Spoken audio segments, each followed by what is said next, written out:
السلام عليكم ورحمة الله وبركاته. أهلا بكم في فيديو جديد معانا ومعاكم. النهاردة هنقدم لكم أفضل 5 موبايلات بسعر تحت 8000 جنيه. والنهاردة احنا هنبدأ أول فيديو في سلسلة التوب 5، واللي هتكون سلسلة فيها هنعرض لكم أفضل 5 موبايلات من حيث الشاشة والأداء والتصوير والتصميم وكل حاجة في كل فئة سعرية. مثلا الفئة الاقتصادية من سعر 5000 ل 8000 جنيه. في الفئة دي هنعرض لكم فيها أفضل 5 هواتف في الفئة الاقتصادية، مثلا من سعر 5000 ل 6000 ومن سعر 6000 ل 7000، وكده نصعد لحد ما نوصل لل 8000 جنيه.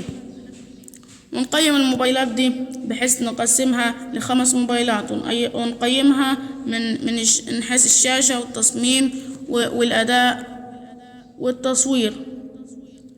واحنا كده يعني هنقسمهم، واكيد رقم 1 هيبقى افضل من رقم 2، ورقم 2 افضل من رقم 3، وكذلك الفئة المتوسطة والفئة العليا والفئة الرائدة.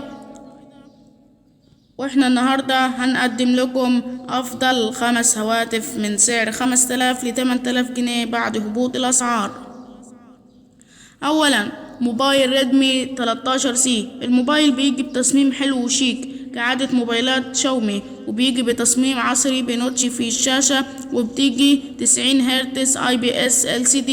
يصل سطوعها إلى 600 نتس، وكاميرات 50 بكسل و2 وكاميرا عزل وكاميرا أمامية 8 بكسل بمعالج هيليو جي 85. حلو في الفئة دي، ولكن العيب القاتل في الموبايل ده واللي خلاني أحطه في المركز الخامس إنه بيجي بشاحن 10 واط بس و5000 ملي أمبير، وبيجي بسعر 6200 جنيه للنسخة 6 رام مع 128 جيجا رام.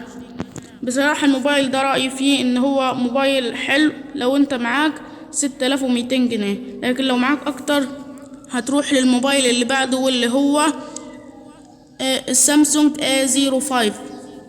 الموبايل ده بيجي بتصميم حلو وشيك وعصري، وبيجي بشاشة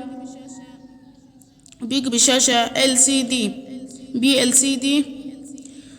فاصل سطوعها إلى 500 نتس، وبيجي بكاميرات مزدوجة 50 ميجا بكسل الأساسية، والتانية 2 بكسل للعزل، والأمامية 8 بكسل. كاميرات متواضعة طبعا زي جميع الموبايلات في الفئة دي.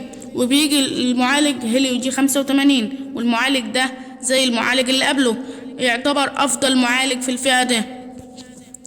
ولكن الموبايل ده بيجي بشاحن 25 واط، لكن للأسف الشاحن مش موجود في العلبة كعادة موبايلات سامسونج. طبعا الموبايل بيجي بسعر 6700 جنيه للنسخة 628 جيجا رام. بنصحك لو انت تقدر تزود عن كده ممكن تزود 200 جنيه وهتروح للموبايل الثالث، واللي بنصحك ان انت تشتريه وتزود على فلوسك وتجيبه، لان هو يكون احسن من الموبايلات اللي فاتوا طبعا.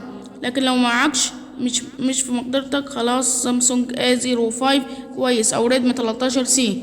معانا ريلمي سي 51، واللي بيجي بتصميم شيك زي جميع الموبايلات.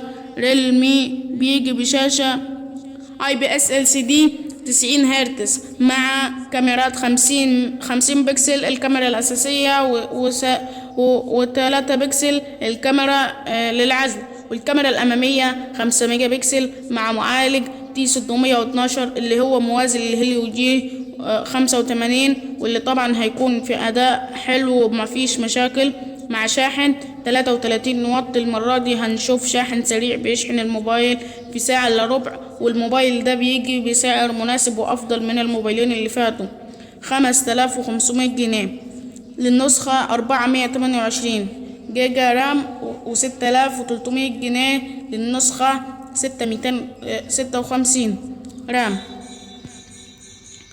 والموبايل ده بنصح بيه جدا في الفئة دي، وبالأخص اللي معهوش. ونخش على الموبايل اللي بعده، الريلمي سي 53 اللي بيجي بالتصميم عصري وشيك يشبه الايفون.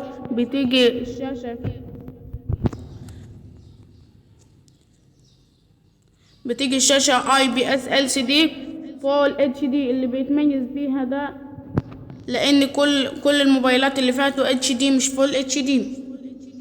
90 هرتز يصل سطوعه الى 560 نتس مع كاميرات 50 ميجا بكسل الكاميرا الأساسية والكاميرا التانية خاصة بالعزل. الكاميرا الأمامية 8 ميجا بكسل وبيجي المعالج T612 اللي بيوازي الجي 85 زي ما قلنا قبل كده، وبيجي بشاحن 33 واط. والميزة الأهم في الموبايل ده إنه بيجي بنسخة 8256 جيجا رام مش 628 زي الموبايلات اللي فاتوا، ولكن ده بسعر مناسب جدا بسعر 6600 جنيه. وننقل للموبايل الأخير والأفضل معانا في المركز الأول اللي هيسحق كل الموبايلات دي، وأنصحك إنك تشتريه لو تقدر تزود، واللي هو سامسونج جالاكسي A15 اللي بيجي بتصميم عصري وشاشة سوبر أموليد 90 هرتز فول HD يصل سطوعها إلى 800 نتس. شاشة ممتازة في الفئة دي، وبيجي بكاميرات 50 ميجا بكسل الكاميرا الأساسية والكاميرا التانية 5 ميجا بكسل كاميرا ألترا وايد. أول مرة نشوف كاميرا ألترا وايد في الفئة دي، وأخيرا كاميرا ألترا وايد في الفئة دي. والكاميرا الثالثة كاميرا ماكرو، والكاميرا الأمامية 13 ميجا بكسل.